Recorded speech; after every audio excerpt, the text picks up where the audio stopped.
Hey, this is Grayson, and this is an episode of True Lies. And today we want to talk about which political party is best for the economy overall.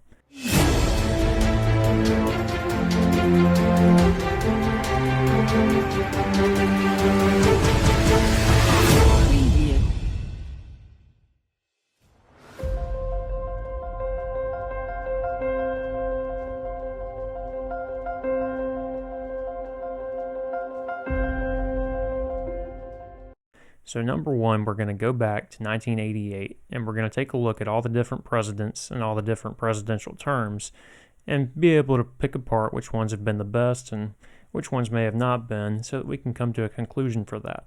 So, number one, the very best term belongs to Bill Clinton in 1992 and 1996. He got a 79% return in that time period, and then after he left, George W. Bush got elected, and there were two terms that weren't so great for the S&P 500. The first one had a negative 5.5% return, and then the second one had a negative 25.9% return. Then Obama got elected, another Democrat like Bill Clinton, and then he was able to reap the benefits of coming out of the Great Recession.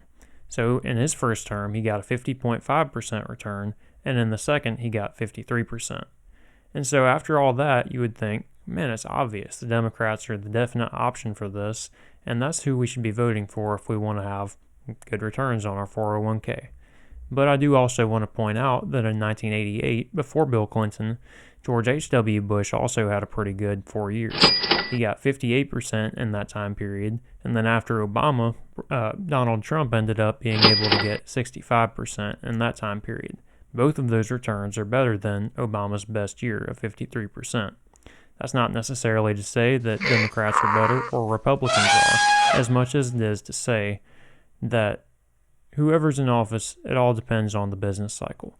It all depends on how things are in the economy as a whole, because these presidents more than likely aren't pulling the strings for how things are financially. A lot of that has to do with the Fed, a lot of that has to do with spending, so they may have something to do with it, but they're not the end-all be-all. So don't let fear of who's going to be in office determine how you're invested.